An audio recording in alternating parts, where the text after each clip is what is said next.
expecting a few more subscribers to come on in. But No hey, everybody, thanks for coming. Hey, I'm Jacob. I'm one of the co-owners here at Fantom Comics. We're starting to do slightly more gaming. You know, we're a comic store first, but we've begun to expand the gaming stuff we do. You know, definitely the indie comic scene and the indie gaming scene have a lot of overlap. You know, and a lot of our favorite comic artists get hired to do art for games and stuff too. And Lyme, who I've recently learned is going to be moving away soon, has been a huge part of our local scene in DC in general, but also here at Fantom specifically. Has DM'd for us a bunch. We've sold out of his Dawn of the Orcs, his game twice. And yeah, Lyme came to me and said he wanted, a few months back I wrote an article and showed up on the news to talk about Trump's tariffs and how they're affecting the comics industry. So I think Lyme thought of me to do a similar thing for how it's going to affect the board game and RPG industry, which seems like it's actually going to. And I think New York Times just wrote a big article about it. There's a lot going on. I'm so sorry, board games. But yes, we're here with Fred Hicks and Ben Hammer, who are both local game designers. And I think this is really just meant to be kind of a back and forth conversation, Q&A with Lyme moderating the discussion. And that's pretty much it. If you like this event, we do events pretty much every night here at Fantom. So come on out. And buy stuff while you're here. Yeah, yeah, we're still open if you want to buy anything. Yes. Thank you for that. So yeah, I'm going to do my best to moderate. Since we've got a small crowd of people who have questions, just raise their hands and ask questions. But to start with, why don't you introduce yourselves? Sure. So I'll pick up the mic if people are having trouble hearing me, but for now it seems like yeah. So my name is Ben Hammer. I am a very early stage board game designer. I just recently released a game called We All Take From the River. It is We All Take From the River officially came out at the end of April this year, and it is a ecological or environmental policy game. It's got this cool gimmick where instead of one player winning instead of being competitive or cooperative, each player has their own set of objectives, and you play for a certain amount of time, and if you achieve your objectives, you are a winner, but your objectives are going to kind of interfere with the other player's objectives. So it's got an interesting kind of policy aspect to the game. And I think what makes stop me if I'm going too long. What makes it an interesting story to talk about tariffs is that this game succeeded on Kickstarter at the end of April of 2024 when Joe Biden was president, and then I had promised a 1-year turnaround, which thankfully I was able to meet. But in that year, you all might have noticed that a lot of stuff changed. Yeah. And so I went through basically I did end up paying some tariffs. I paid the 30% tariffs, which is pretty devastating for a small business either way. But I almost paid, I think 185% that was number at one point. Which would have been very devastating for a small business. So that kind of story of, and I can talk about that more later, but this story of going from cool, I made my Kickstarter to this might just all get shut down, was a really interesting and impactful experience with the tariffs. Yeah. I'm Fred Hicks. I'm the president of Evil Hat Productions. We're a tabletop role-playing game publishing company. Our most popular games are Blaze in the Dark, Monster of the Week, Thirsty Sword Lesbians, Fate Core, Scum and Villainy. I'm forgetting a bunch, I'm sure. Apocalypse Keys? Apocalypse Keys is underneath the top 5, but it's absolutely there. And a bunch of other games too, where we try to put out 2, maybe 3 a year. We've been doing this since 2006. I hate saying that. That's so long ago. Now, Evil Hat is not as vulnerable to the tariffs because book printing is a fairly well understood thing, and you can get some economic options in the United States. That does not mean we are not going to be taking a glancing blow from the tariff impacts on the supply chain, and there are some other elements of chaos that we'll be getting into as well. So I think first of all, I'm sure we've got an extremely well-educated audience here in front of us, but just for anyone who might be like listening at home on this recording or something, if you'd like to just explain what a tariff is and how it works. Basically, not that understanding that we're all game designers here, none of us are lawyers, none of us are economists. How sarcastic do you want that definition? How sarcastic do you want to be? I don't know. I think I'd like to leave the paint on the walls, so I could probably dial it back. It's just our government telling another country to pay our taxes for us. Yeah, sure. That's exactly how it works too. That's not how it works. No, it's not at all. That is not at all true. And it's a tax that is paid ultimately by the end consumer, though the middlemen, i.e. publishers, bringing that product to the customer, might decide to soak some of those costs. The allowance for doing that is going to run out over time. And some people can't afford it at all. And like Ben was saying, it could have hit a number that would have been an existential threat rather than a challenge and a hard cost to pay.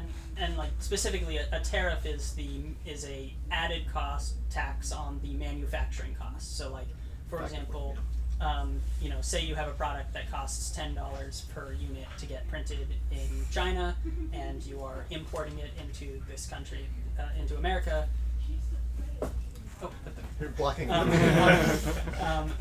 darn game is too I was big. worried about that. Yeah, sorry about that. I want to see the box hands. once. Then the tariff basically says, okay, well, it's a $10 product, so we're gonna charge you, and in the case of what they did, now you have to pay an extra $18 for every $10 you spent on manufacturing. And that has a rather insidious impact on the end price for the customer, because in order to work well with the distribution and retail economy, you want to have an integer multiplier, hopefully 5 or higher, on your cost of manufacture in order to set the price of the product, because you're not actually going to get most of that price. Large cut is going to go to the retailer who took the risk of having the game sitting on their shelf. Then there's a cut that goes to the distributor who bought the product in order to sell it to the retailer. Sometimes there's a consolidator who sells to distributors who sells to retailers. So by the end of that, hopefully you're ending up with a amount coming to you that pays for 2 units of every one that sells. And 40% of an MSRP is going to get you that number if you're using that 5 times multiplier. So that's why that is the lowest multiplier you can expect. So when he says it might cost $18 more, saying it might cost you $90 more. Or it you just eat fails. it. Or it fails. So it actually, in my case, I didn't eat up the price because I had already declared my MSRP when people already bought the game for $65, and they got a little Kickstarter discount of 15%, and 25% for some early subscriber people. And so it already had an MSRP kind of declared, and I'm actually, as like a new business person, maybe you can tell me this, I'm not really sure what the rules are about changing your MSRP, but that seems like, if I'm going to be sending... Ooh, they hate that. They hate it when you do that. Like it's, and not great to do when you're not at all established. Yeah. So the idea of being a startup business and saying okay guys, by the way, I'm gonna have to increase the price of this product by 50%. Or more, or is just it's just not really an option for me. It's not a great. So there's this transition point between when you kickstarted something at a certain price, and when you actually start selling it to distributors and so forth. That's the only point at which you can really change that price. Right. Okay. It's not to say that people don't change the price on an existing product, but everyone in that chain that I just talked about is going to complain at you hard. We got a fair amount of complaints from Flat River when we were remotely considering adding $5 to some of our more popular titles because the supply chain had gone up the last time that Trump was in power. So, And the best. So some people had recommended to me that instead of increasing the MSRP, what I did is, because a lot of the sales from this just happen online and directly through me, which is very nice. That's ideal. You're getting the most possible profit you can. The best possible situation. And a lot of people were saying you should just tack on a little Trump fee or tariff fee that says like, yeah, by the way, the reason you have to pay $20 more, and the reason for that is, and we're going to put a name to it, and like maybe that would get more people to be a little more sympathetic with it. But at the end of the day, it's like, well, I don't want to do that, because then what if people just say, I don't want to pay $100 for a game? Like I was saying before the panel started, there's no decision you can make. That won't upset someone. So like either not putting the fee on there, people will complain anyway. Got a question. True. If you don't mind, and Lyme, this is too boring, by all means, cut it off. But like, so let's say you had the manufacturer could make the product at $10, and now you've got a 50% tariff. So now it went from 10 to 15. So what I keep hearing over and over again is now the distributor needs to double that, and then the publisher needs to double that, the distributor needs to double that, and the retailer is doubling that again, right? So you're going from to make up just to make the math, because we love math as board gamers. So so $15, $10 becomes 15, so 20 becomes 30. Right, and then right. The way I would think about that, if you were using like the 5 times multiplier thing, is that if you're adding $5 to the manufacturer, you're adding $25 right to the delivered price. But as just being an idiot with business, like, does that mean that the distributor has made quote unquote an extra $5? Because if you started with a $15, if you took the $15 product and then you doubled it, you were previously taking 10 and now you're taking 15. So is there a story here, and I'm trying to understand this part of it, because everyone keeps telling me, no, that's not how it works. But then why is it not that everyone's getting more profit each way? On a unit by unit basis, yeah. The thing is, though, how much did the willingness to buy the product drop when its price went up 25, right? And that's the unpredictable counter pressure to that increase in price. Like, there's a certain point past which you will raise your price to that category that people think of as, oh, board games are too expensive, role-playing games are too expensive, despite having been flat on price for like a couple decades. There's a, don't worry, you can still look at the Sorry. There's a lot of factors going into it that aren't just that. But I think there's also something else going on there that isn't just about cost, and that is the chaos. And we can get into that's probably another like ball of yarn that we can get into a little bit later. No, yeah, and I'd say like in terms of the like you're making more money, you're adding risk, and anywhere where you're adding risk, it's sort of like you have to pay for that risk, because the more the higher the price goes, the more each step of those ways is someone who is taking a risk as a business owner and might be and doesn't want to be the one to fail. And so I think kind of what ends up happening is that all that risk gets pushed all the way on the end of the line, and at the end of the line is the consumer. And that's just the natural flow of it, is like even if you don't intend for that to be, even if you're like, oh, I'm a really ethical business owner and I don't want to put any of this risk on the consumer, it's kind of going to end up there anyway, just because of what somehow, sound business somewhere. I mean, I think there's a lot going on with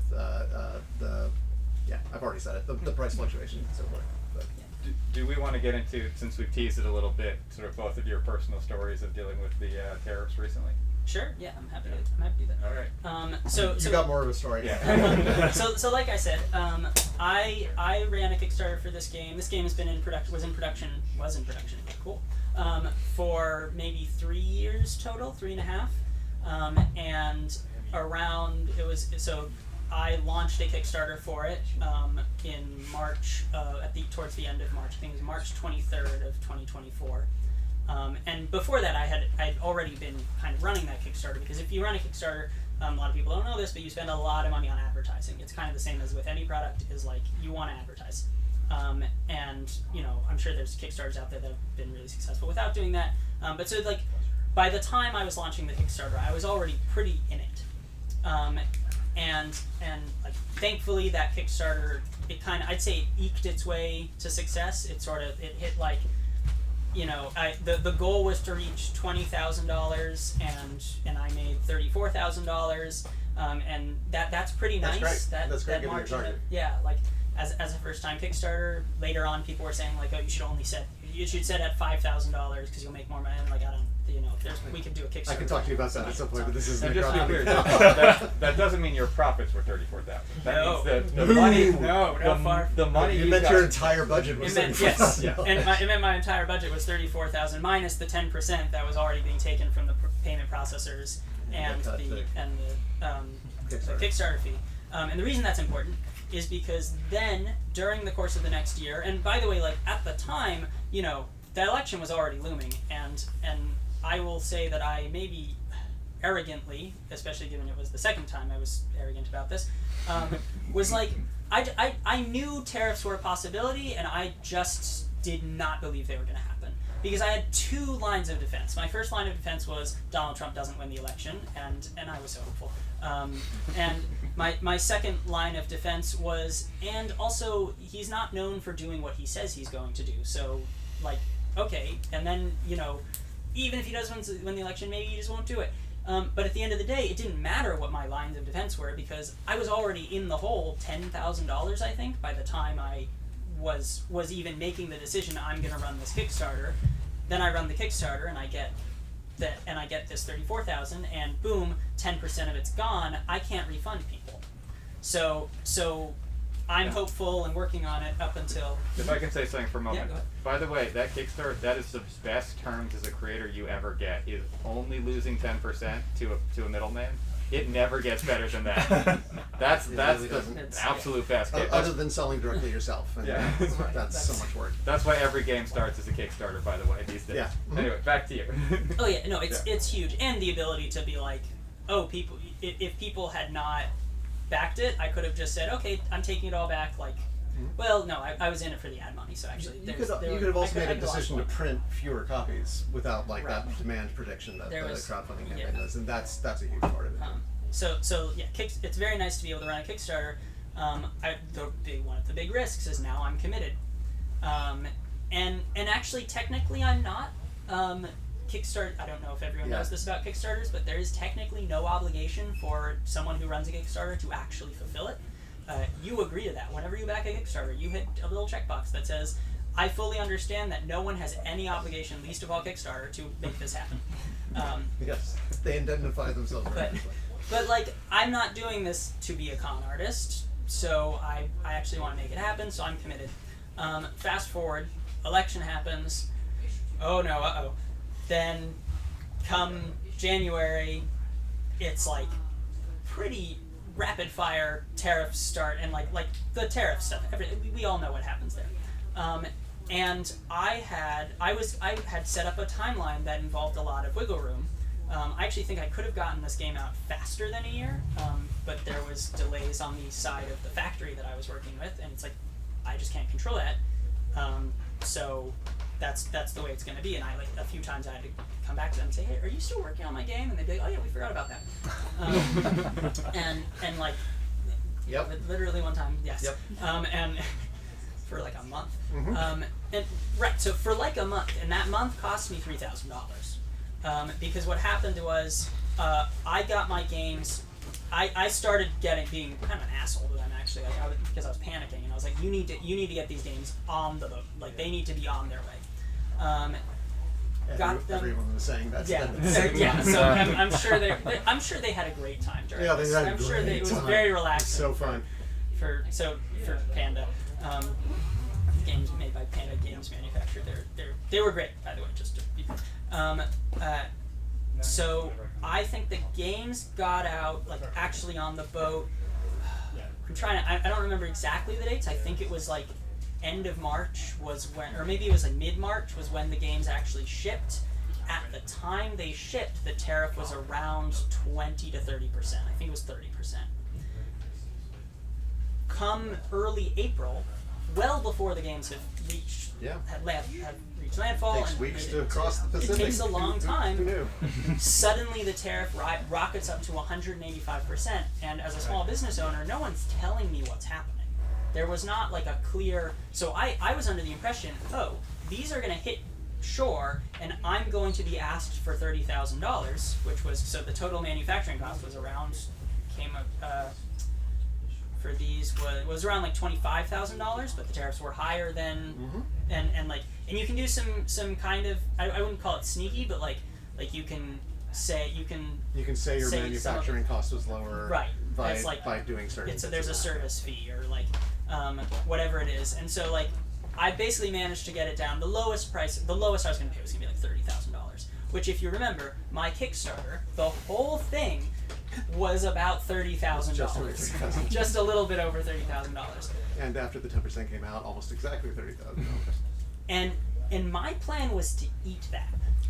I was ready to, like, I mean, actually, so I think I might have been able to eke that out and been like destitute, but like fulfill the promise, and probably would have had to like borrow money from people. Oh yeah, no. My plan was to get a small business loan, and eat the cost, and then because this was like I'm really staking myself on this game, and you know, I was willing to take that risk, and I got very lucky finding out. A lawyer friend of mine said, actually, you should probably read what it says, and then it turns out that the law said no. If your ship has already left harbor, then you're okay. You get on the older tariff, and so it turned out to be the 30% cost, $3,000, still $3,000, and we've talked about how narrow the margins are on all these things, but that was a challenge, like you said, a challenge, not an ending, and so that was my tariff story. Yeah. So I don't so much have a tariff story as lucked into not being in the target area of the explosion. Long ago, like before COVID even, I just did not enjoy trying to do any kind of manufacturing outside the U.S. for a variety of reasons. But the thing I liked most about in U.S. manufacturing was the combo of you'll get an American expectation of customer service fully, and it only needs to get on a truck and drive to the destination, which is huge. And for role-playing games in particular, published in the English language, the vast majority of the market is also in country. So I'm kind of siloed in a lot of ways against this sort of thing. That doesn't mean that we don't see things hitting the cost of paper. Like somewhere, you dig back far enough into what it takes to make a book, you will find some number of substances that are needed that we don't make here. And that, you know, it's going to have a steadily rising thing. And the funny thing is, once people raise prices, they don't want to drop them down later when things get cheaper again. So whatever lasting price increase we see to role-playing games over the next few years is going to be here to stay. Nobody's going to really be that inclined to roll back. That said, my most popular game, Blades in the Dark, I said mine, but it's written by John Harper, is still $30, which the price was set in the mid-2010s. And it's only its popularity, really, that supports me not putting a higher price point on that, because I'm able to print at a larger scale. The unit drops down to that 5 times multiplier, which is great. But the thing about the tariffs that I feel like I've felt the most. So when I was living in California, there was a museum. I promise this will connect. It was a museum, and you could go into it and stand on the surface. It had rails, thankfully, so you could hold on to them. That would simulate various levels of earthquake. Standing on that is a great metaphor for what the first 6 to 8 months of this year has been like. Because things are getting shaken up so violently that you can't go, oh, I'm just going to walk over there. I'm just going to take this path. No path won't potentially shake you to the ground. So that means that there's a lot of reaction that is also a factor in here that isn't directly the policy. It's not that the policy was 185% or 30%. It's that it could have been any of those numbers at any time and could have changed at any point. The manufacturing cycle on a board game, as you heard from Ben, is a pretty long segment of time in the overall path to getting it out the door, right? Even with books, you're still looking at a few months of lead time. So imagine you're printing books overseas. That's going to mean that you don't want to do that at all. This chaos is really going for that result when it comes down to it. They don't want you buying anything from outside the US, but they're very short-sighted in terms of understanding how much some portion of it needs something from outside the United States. And over the years, over decades, America has steadily dismantled its ability to manufacture. You cannot. Okay, so like I was saying, books work pretty well. The moment you have a box, you're looking overseas. You have plastic components, you have punched out board things, you need to get out of this country, because at least within certain ranges of the tariffs, it's still a better deal to print overseas. The problem is that you cannot plan. And this ultimately is what I think is the impact we're going to really be feeling as a pattern, as the thing you're feeling throughout everybody's decision making. You're going to see fewer people willing to do ambitious games. Ambition being defined relative to their means. And you're seeing some giants that have thrived on the predictability of the Kickstarter cycle starting to fail rather spectacularly. I do not endorse paying for your prior Kickstarter with your next Kickstarter's money, but that has been CMON's model for over a decade. And now they're 6 to 8 million in the hole. Just for reference, what are some games CMON's made? Zombicide, I believe, was the one that really put them on the map. I have not gone for their games, so I actually can't list them as capably. Again, I'm a role-playing game guy. But you can look at stuff that's happening in board games and expect there to be a ripple that's at least similar for some number of people. You're not going to see as many box sets.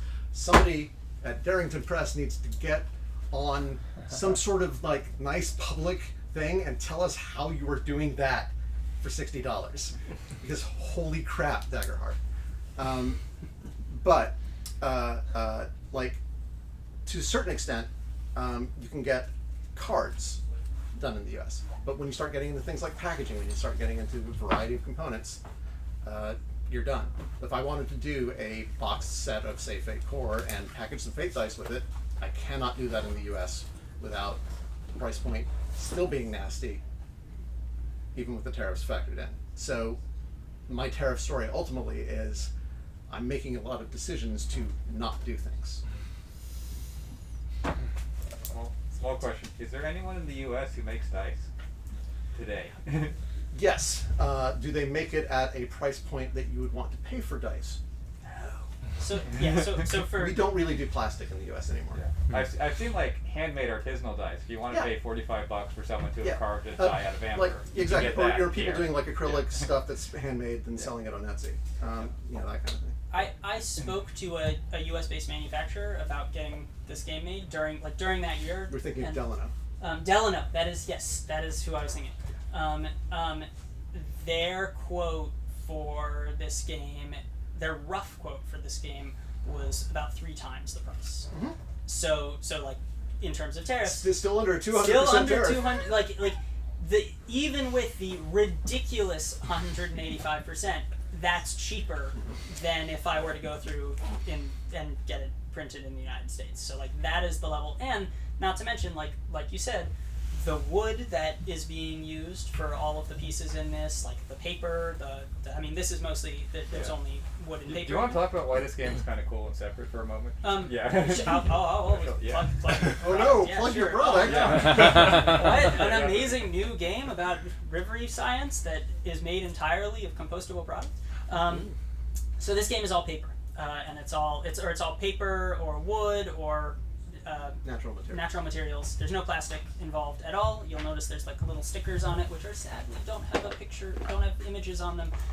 But that actually, yeah. So here's a tangible decision of I was rushing this product, and I wanted to have a cute little picture on this this white sticker here. That's just plain white, and I've gotten complaints about. You might be shocked to learn that You made a decision that is a complaint? sometimes you make a decision and people get mad. And I was gonna have there's a token in there that's like this cute little flood token, and it's got a little water pattern on it, and I was gonna put that on the sticker, but I couldn't do that because I just didn't have the time. I was I was already at the 30% tariff, and it turned out to be a really good decision to not have that. That would have been a delay, and you would run into the wrong. Yeah, been a $25,000 sticker right there, which is a little too much to pay. So like there's the tangible change. Oh, but I was playing the game. Yeah. Need to say off topic, sir. Hold on. This isn't about me enough. Yeah, it's a environmental game. It's about like your impact on the environment. When you're playing it, the actions you're taking, you live along a river in this game, and you have a set of objectives. And the thing that I think is cool about it is that those objectives aren't necessarily there's not necessarily a message of conservation in this game. There's rather it's a show don't tell kind of thing. So you might have the objectives that are to be the richest person on the map and to stockpile a ton of fish, and you don't care if you pollute the river, and so in that game then as you're playing, you're dumping pollution into the river, and you're totally happy with that. But the game itself is kind of minimal pollution, but I don't know, because it was shipped here from China. It went from China to New Jersey and then got mailed back to somebody in Japan. So is that really? That's how it goes sometimes. Yeah, that's another talk. Yeah, logistics is 100%. Logistics, yeah. I have to ask, is so choosing to make a game out of sustainable products, was that cheaper or more expensive than if you... More expensive. Okay. It's always more expensive. Always more expensive. Did you find any novel challenges with the tariffs? Like creating this game with those products versus like the typical route? I mean, it meant the price, the increase was higher, because it's a percentage. So the more that I spend on anything, then the worse the tariff is for me. Yeah. And so it punishes you, again, like, it's decisions not to do things. And, like, for me, if I'm going to make a game about environmentalism, I want it to be, and actually just in general, like, board games are a pretty wasteful industry, I think. There's a lot of plastic that just turns into, like, plastic minifigures and stuff. And, like, as much as I can, I don't want to contribute to that. But I'm now very incentivized to do things in the cheapest way possible, because if I have to order overseas, we've established that, like, there's really just it's not viable for me at my size. I mean, I'm kind of wondering who Delano's main customers are, because, like, I've wondered that often. It's just so much more expensive. Yeah. Maybe if I was ordering just a massive quantity, I'd get a lower price, because when you're ordering from a factory, the more you order, the lower the cost per unit is. And so if this becomes the next Wingspan, then maybe I can say, okay, I'm gonna order American. It's on you, internet. Yeah. Or else. But it turns into, okay, now I'm not motivated to include plastic, or to have it be made of sustainable. So the wood is FSC, Forest Stewardship Council, sustainable approved materials. Well, that's a little extra than non-Forest Stewardship Council materials.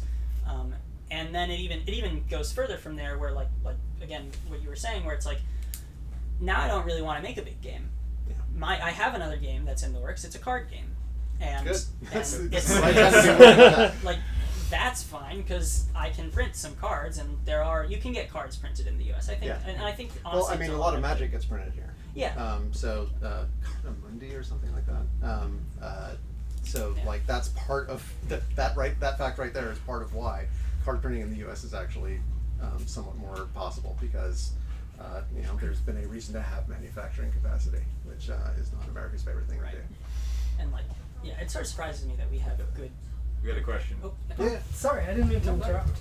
I was wondering, in terms of choosing Panda over like any of the other manufacturers, was that like I think obviously there would have been a lot of foresight, but did like time come into it at all? Was it like a resource question? Was it just like, I know they are like the most popular Yeah. generally speaking. It was of the, a like, it was a 3 or 4? reliability question. Yep. I knew they were Because just on things that are predictable yeah, are good. It's that when you are starting in the early stages of a business, and really at any stage of running a business, Yeah. you want stability, you want predictability. You see this, by the way, like in the stock market. Like this isn't just at our level. This is everywhere. Like when there is massive uncertainty, the market goes down, and when there is not massive uncertainty, it steadily rises. And that's because if I can plan, then I can come up with a business plan. And like, let's say it had been 185% tariffs from the start, and I just knew that was going to be the case, then I could plan on that small business loan. I could build that into my budget and say, okay, or I could build that into my Kickstarter and say like, okay, I'm just not going to go for this amount. So no, it's reliability for Panda. And then there was other stuff where it's like I needed to make sure, like I wanted to go with someone who could do no plastic, and if they'd said like, no, we have to have plastic shrink wrap on everything, then I might have gone and searched somewhere else. Yeah. But yeah. I mean, I will say, just to eliminate the chaos there, and using Panda as an example, assuming that I'm remembering this right. So Panda primarily manufacturing in China, right? Tariffs hit, specifically targeted China. People go, oh, we need to back off of that. Panda says, we're going to open up a manufacturing in Brazil, like nice and far, and boom, tariffs on Brazil. Like it was almost like Panda was getting hunted by the administration. Oh, that's So- not a hypothetical. That happened. Yes. Oh my Yeah. God. 50%. That specifically happened. They But I didn't realize announced it was Brazil, and I swear to God, within 6 weeks, the administration was talking about like putting a huge tariff on Brazil. Maybe that guy just hated Monopoly. Maybe that's No, he loved it. oh, yeah. It's kind of his jam. Yeah, it's his favorite thing. He's got to have a board game out there somewhere. You know there's a board game with the There name is on in it. fact Trumpopoly. there is in fact I'm several. sure there's Trumpopoly somewhere. Anyway, Saying that phrase. so board game CTRPGs, very like in-person, very tactile experiences. Is this causing anyone to like consciously shift towards like digital distribution, like print and play through itch, like just ditch the physical component entirely? You know what this, you Yeah. would have a better chance, these two people would have a better chance of knowing what the answer is for board games. What? Yeah. Role-playing games have been shifting digital for like quite a while. That's not to say that things like when COVID hit didn't cause a big problem for us. It caused a bunch of warehouses to shut down, including the one that had all of our products. So we had to spend a few months not selling anything because we could ship nothing. And it was during that time that, like I said, I've been doing this since 2006. Well, in 2006, I quit a career that was about 10 years deep at that point, in which I was writing code. So I unearthed my old skill set, which these days looks like this programming structure probably exists in this language. Let me Google it. And figured out how to create character sheets for the Roll20 VTT online platform. And really wanted to crank up the volume on the quality of that. And then some other people at Evil Hat took care of taking like all of our back catalog and turning that into modules that could be sold in Roll20's marketplace. And so like by the second or third month of since that shutdown hit, we were making not quite as much as we were making on Drive-Thru RPG with PDF sales, but we had gotten close. So we had at least practically doubled our digital revenue during that time. Had we been making physical sales during that time as well, the physical sales numbers would have still dwarfed digital. So in terms of role-playing games and the digital marketplace, it's robust. It's been around for a good 20 plus years. I'm probably saying a number that's too small, and that's horrifying. It's been going for a while. We got to ebooks before Kindles, to some extent. So that's just been where we've been living. But you have many more challenges with a board game going digital. So yeah, I think I'll get a little speculative here because we don't really know what's going to happen with board games. But my guess would be that board games cannot transition to digital the same way that role-playing games Not without can. a lot of programming effort. That is expensive. Right. So one thing is just there's a lot more coding. You can't just have a PDF. You have to have there are some really good, like, I mean, Root has a video game on Steam. There's But Tabletop Simulator, yeah, so if people are Tabletop's- willing to like set up all the Right. components, they can kind of do it in a kind of 3D space. and there's now a couple alternatives to Tabletop Simulator that are like a little more streamlined. Yeah. Because like they've got a whole gravity. It's like I don't need gravity simulated in when I'm playing the game. But the big issue I would say is if I actually so I'm playing a role-playing game right now with some friends. It's the Root role-playing game, and we are playing off of a PDF, and functionally it's the same experience. Like, I mean, there is some joy to having a physical book and being able to flip the pages, but ultimately I know all the rules. I can do all the same actions because the game is talking. Yeah. That's what the game is. We'll use We All Take From the River as an example. If you wanted to play this game digitally, well, one thing is when you play it in the way it's supposed to be played, it's on a table and you're sitting around it, and you can't have that experience anymore. It's a different experience, Yeah. and that difference is pretty significant because, like, now you're clicking instead of holding cute little figurines, and cute little figurines do a lot for people. Yeah. Do not undersell the tactile oh. component. Like even like the physicality of a book, we try to Yeah. really focus on like it feeling good in the hand because it's a little extra bit that gets people more happy to have them. Yeah, it's nice, and like you can see it there, and like I don't know how much you guys have used Tabletop Simulator, but it's like a little awkward to use it. But the reason that I would say, like the biggest reason that I think that board games will never fully be able to transition into that market is because then I'm competing with video games. Yeah. Now I am a video game. I'm basically like a way worse version of Civ.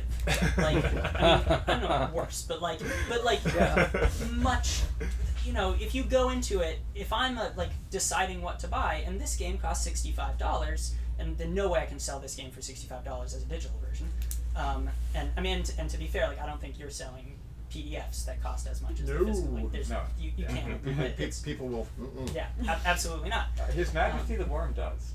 Sure. Josh, he sells. You can absolutely decide to do that. You're probably narrowing the Yeah. number of people who buy in, but you know, so long as you're getting what you need, you can price it Right. whatever you like. It's like it's about. That's you know, a He's an Do you exception have that willing- proves the rule. Yes. Yeah. right. It's like that's shocking actually to Yeah. find out anyone could manage that. I can say anecdotally, I have a game license that was specifically because it's a startup publisher that was betting on print and play in this current context. But it's a startup. We were actually negotiating with an existing publisher that's very invested into plastic, so that started going sideways. And then this other company came along and they were like, "We're going to make a print and play here." And so, but that's anecdotal. It might also turn out to be the exception that proves the rule. And I think print and play is really like if you're talking about the That's as close as you're gonna get. the shitty future of games and like print. Sorry, that's I'm not trying to. Thank you. Print and play is awesome. Like I am all for print and play, and there are some really amazing print and play games out, including it's your yours, only I'm option. certain. Yeah. It's sad when it's your only option. You lose that tactileness, and I think again a lot of games that currently are like I don't think Wingspan can survive that. I'm sort of there is a Wingspan video game out there, and I just doubt it's doing nearly the numbers it does now. I think generally, if you're seeing a video game, it's because a video game developer wanted to license a reasonably popular board game, and all that the person who designed the game, published the game originally is getting from that is some percentage of whatever revenue that app generates, plus maybe an upfront like advance. But that's so far outside of the skill set of the board game company that's the only right move, really, to take something that has like that kind of complexity digital. But like if you imagine. And like I think you can enjoy the beautiful art of Wingspan digitally. Like I can see that. If you're printing it out yourself, I just don't think you get nearly the joy of like, wow, look at this beautiful image of a bird, because when you print something out on your own printer, it's going to have little lines through it. The inks aren't going to come out quite the way that like were intended. Like this, I had a lot of control over. I want it to be this blue, and I got demo copies, and I got to look at it and say like, no, this, well, actually they got it pretty spot on the first try, but like had it come out looking all glary and wrong, then I could have said don't do that. Whereas if it's a print and play game, someone might print it out and they don't know what it's supposed to look like. Yeah. So when I say like kind of shitty future of games, I think it's more like print and play. It's the shitty future of printers. Yeah, it's just it's like print and play is really cool for a lot of things, but like I think a lot of the strengths of this type of a game, it doesn't quite achieve, and so then you get into that same territory of it's all going to be books, cards, like we're just simplifying a lot. I mean, I think what print and play is putting out there for people to consider is, do I want to buy this game more with my money or my time? Mm-hmm. Yeah. Right, because the print and play process is one of assembly. If you're really into paper crafts, that's probably a good time and part of the gameplay for you, practically. Right, like you're an ideal print and play customer, but at some point someone's going to go, oh, can I get this in another format where all of this work has already been done for me and I just need to unwrap things and punch a few things out of a board? A lot of people are going to make that decision. Sorry to possibly steal a question from the moderator, but thinking about it, like, I think about, when I've thought about tariffs, I keep thinking about, like, semiconductors, chips, and I hear the words, like, supply chain resilience when it comes to this sort of stuff. But, like, thinking about board games for you two, like, I know you both have your own different challenges with, TTRPGs, board games, but knowing now, like, what you've gone through, like, do you know how, or do you have any, like, lessons learned of, like, how you would have done things different if you knew what you knew, or how to prepare for the future? Like, how would you like prepare yourself to be more resilient given what we're experiencing now, or even just anticipating what the future like policies look like? So because it is such a risky situation, it's so volatile. You have to build that volatility into your business plan. It's hard because I talked a little bit about Kickstarters, and this isn't a panel about Kickstarters. When you run a Kickstarter, you want to keep your ask low. It's way more effective to run a Kickstarter for $5,000 and hope that it blows up and you make all that money within the first day, and then it becomes a big hit and people are like, wow, this funded in seconds, as opposed to if you ask for the amount of money you actually need, which is what I did when I first made this. It was like I can't afford to run a $5,000 Kickstarter and barely make it. That's why stretch goals, internet. Yes. That's why. So basically, the algorithm rewards you for how quickly you fund your game, and Stupid. and and people love to back a winner. Yes. You can change the algorithm. That one's the shocking thing to me. Is like people will see a game on Kickstarter and they'll be like, well, I'm not going to wait until it funds. I'm going to wait and see if this funds before I get back in. It's like, that's the whole point. Yeah. You don't have to wait. You can because the algorithm rewards you for how fast you fund, people put the absolute least amount of money that they can possibly do it all the time. Yeah. or less for their Kickstarter, because if you fund really quick, the algorithm puts your games in front of more eyeballs, and then you will get more money by the end of the Kickstarter. Yeah. But that forces you to take the biggest possible risk on your game, and some people go too far. So what I was going to say is, like, I could try to negate that risk by raising my ask for the Kickstarter, but as Lyme has like, as you pointed out, it's just like that's just not the right strategy. So I think that the real answer, the short answer is there's not a lot I can change.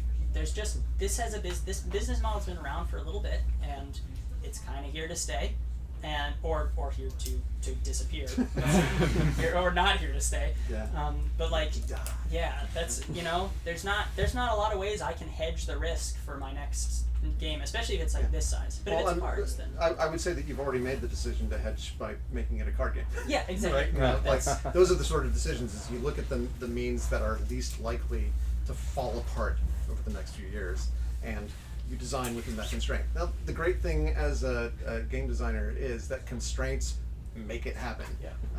You don't want to have a sky at the limit. You want to go, oh, I actually need to kind of fit within this price point, or I can't do these kinds of components, because that pressure will produce like different shapes of design and actually kind of help knock out some of the creative rut stuff that can happen with it.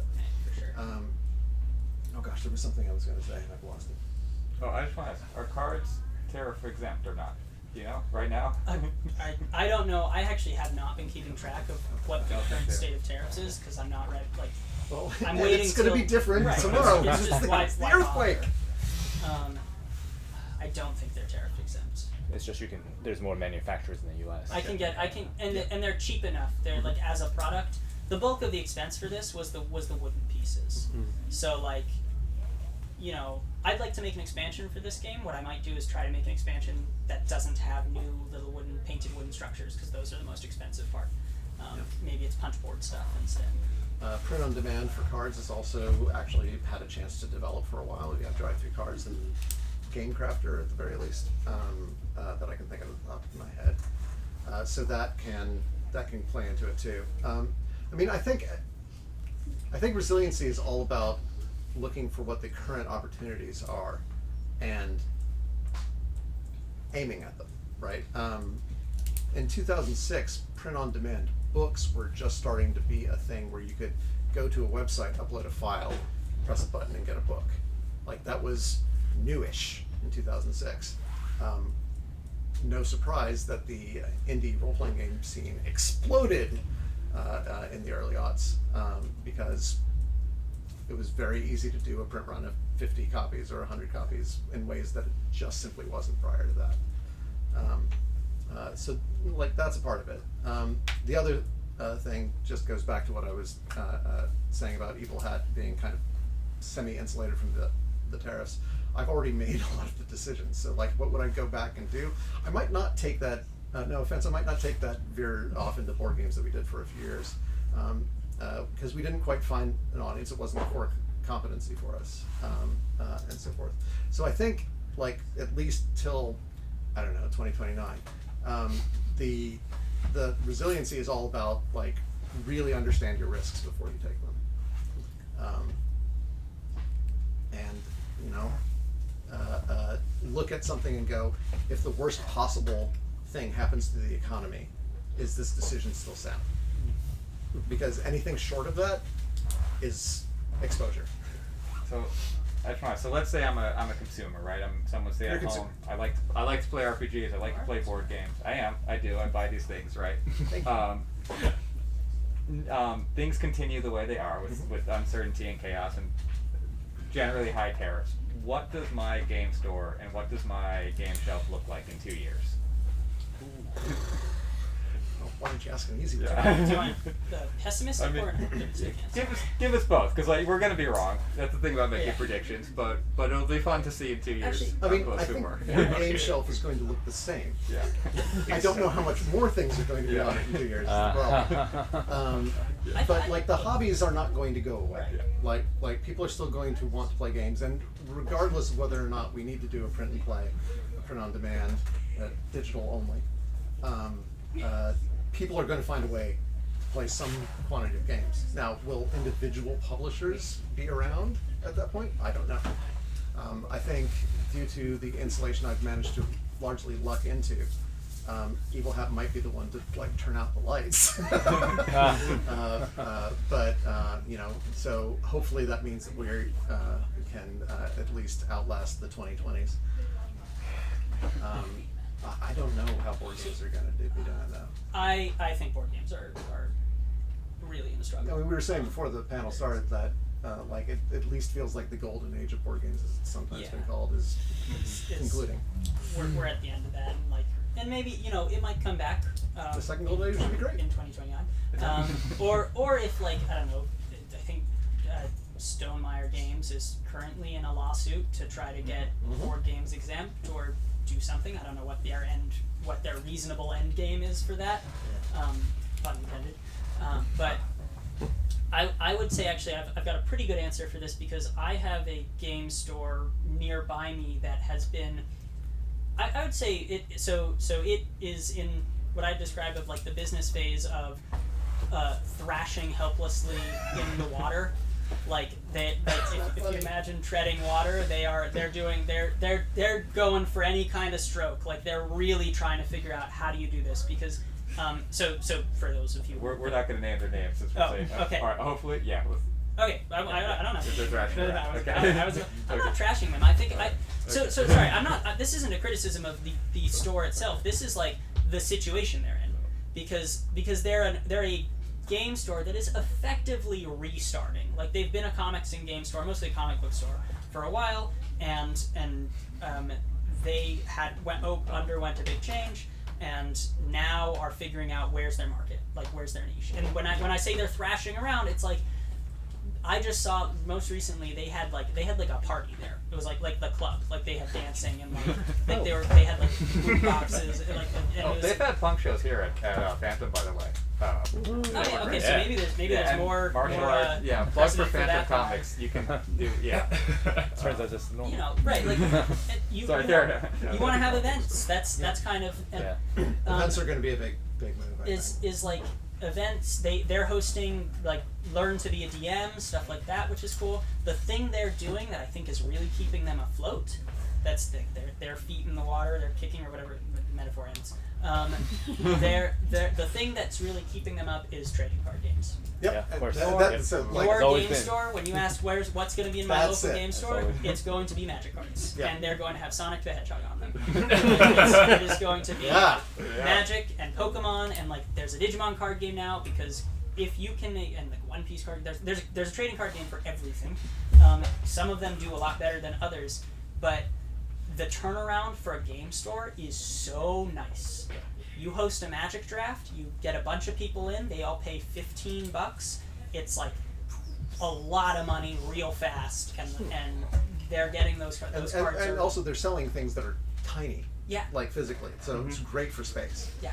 So yeah, I think you're going to see a lot of smaller games, and I think you're going to see less variety potentially, at least in terms of the stuff that actually makes it to a game store. Well, right, because like right now, even I mean, and this has always been true, that it's like nice to people like to play things that other people are playing, and so being big, it's like a self-fulfilling prophecy. Yeah.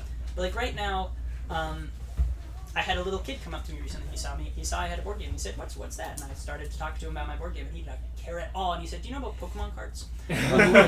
Yes, I do know about Pokemon cards. And then he started telling me about Pokemon cards, and I was like, Yep. you know. And then 5 hours later, you got out of that conversation. More power to you, 8-year-old. But like that 8-year-old's really into Pokemon cards because they're everywhere. They're having like a huge surge right now in popularity. They've got like a video game version, but that I think is doing really well to like help them. I think most trading card games now have their like video game version, but the reason that that's not going to eclipse their physical version is that there's resale value.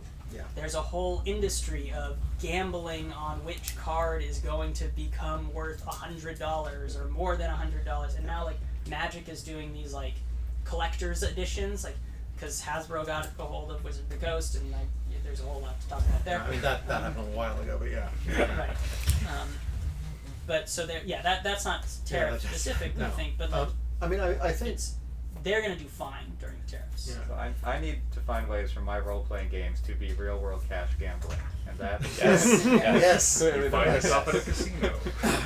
If you'd like to know how to do combat, that's a rare.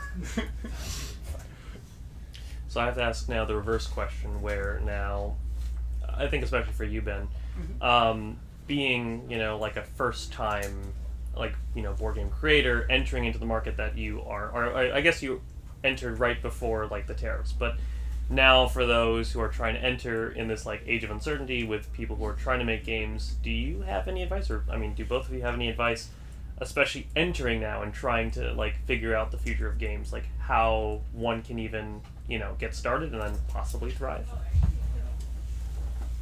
There are many different parts of the answer there. Like from a role-playing game perspective, I think getting started designing is actually pretty flippin' easy. And there are many communities out there. Not just happy but excited to geek out with you about your game designs. Doing the transition from I'm designing a game to I'm publishing a game is where all of the problems come in. I mean, I would always say keep a day job or a spouse with health coverage, because you're not going to find that in the designing side of things. And I mean, the principle that's kept Evil Hat alive for almost 20 years. Yes. Almost 20 years has been never take a risk you can't afford to lose everything that you put into it on.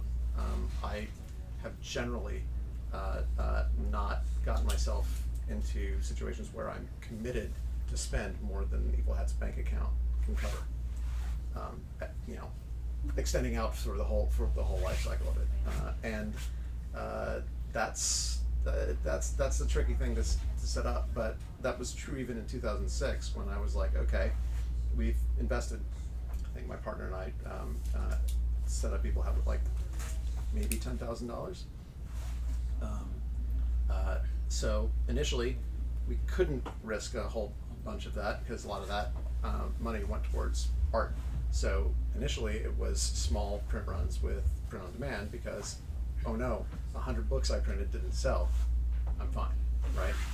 If I'd gone, no, you know what, I'm going to take out a mortgage on the house, second mortgage on the house, and I'm going to print up like 50,000 units because I think that's a great, no! No, the moment you say loan, wrong. So honestly, part of what I would say is don't get yourself into situations that require loans. I know that you are contemplating that. Sometimes you have no choice, right? But like, as much as you can, like scout that road ahead and understand what your maximum costs could be and decide whether or not you can afford to do that. I didn't want to do it. Yeah. I wanted to not have to do that. Yeah, so I think if I want to, like, in terms of talking about how this game got published, I think it's important to outline some of the advantages that I had, which was some financial security before I even undertook the project, and a lot of that meant like having a support network around me, and having people who could like say, yeah, you can live here while you are working on this game and not pay rent. That's very significant. The other advantages I'd say, which are maybe less embarrassing, are like I did all the artwork for this game. I did in fact, I did everything every step of the way for this game. I did the artwork, I did the marketing, I did the publishing, I made a website.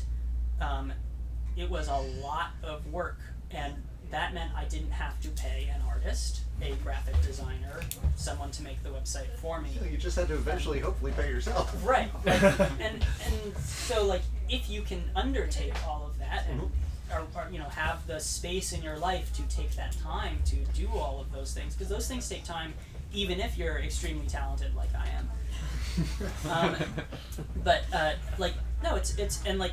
I messed up a lot of it because making the website was real trial and error because I'm not a professional web designer. I've got some coding experience and could figure it out. Yeah. But it's hard. It's not easy.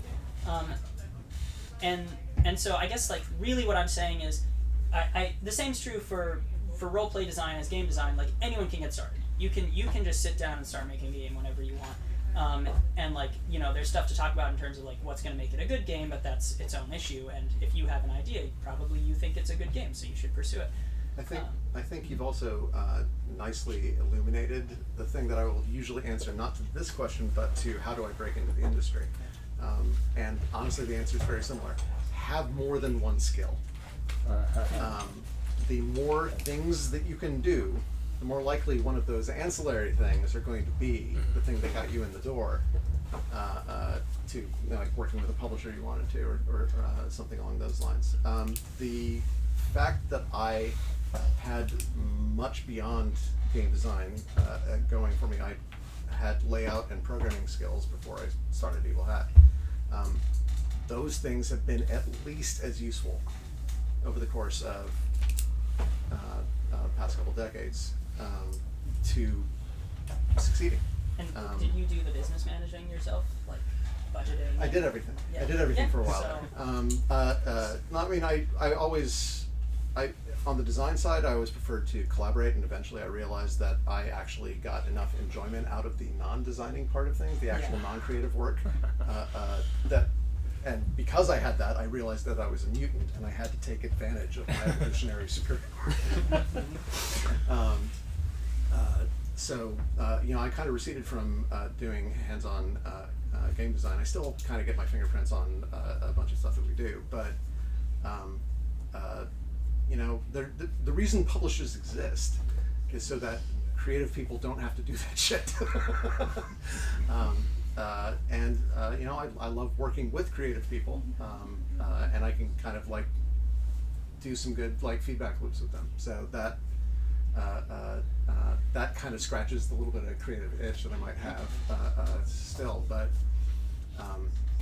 like show up with skills that companies always struggle with. Like if you have a strong sense of how to do online marketing, you will probably find 50 companies in the game industry that would love to talk to you, for example. And I'd say like you hit on a really good point. Back to like if you're trying to pitch a game, you can do it all yourself, or you can find someone like Fred who loves to do that work for you, and you can pitch the game. And I think that's going to get like that. I mean, all of it's going to get harder with tariffs. Like if you're talking about going forward, it's just a more challenging problem. So the number of people who are going to be successful or even try it is going to reduce. But games work the same way that books do, where you can come up with your game design and you can try to sell it to a publisher, and then they'll handle finding the art and they'll incur the risk. That's kind of what they do, and they'll give you a lot less of the profit or of that comes from it, because as we've talked about, it's pretty expensive, and they're incurring the risk. There's a lot to pay for there. So it kind of depends how you want to do that. But like the nice thing is, if you're pitching to someone, you can pitch to 100 publishers, and it just costs your time. It doesn't cost any. You're not risking, say, having to take out a loan for $30,000, which would be bad. Anyway, there's no question we can't turn into 5 answers, so feel free to throw something at us. I think Gene, you had a question. I know we're kind of running out of time, but just looking at some of the things you said before about what might happen on the. I'm curious if you have any optimistic view of, for example, less plastic might not be the worst thing in the world, right? Like, what do you see as maybe some of the opportunities here, or some of the things that might become better from a certain point of view? Well, I mean, I think a system that's under strain has to figure out new ways to operate, and one of those systems that's relevant to this is the planet, right? So I'm really glad to hear that someone like Ben is making a highly sustainable product. You're also going to see large governmental bodies like the EU mandate a certain amount of sustainably sourced componentry and so forth. So I know that I've talked with our primary book printer. There's a certain certification that you can get in a book that says that the paper was sourced responsibly, that kind of thing. I think you're probably going to see some opportunities emerge there as it becomes more necessary to hit those sort of goalposts in order to get into certain markets. And with board games, less so role-playing games because of the language thing, with board games, you're more likely to want to get into the EU.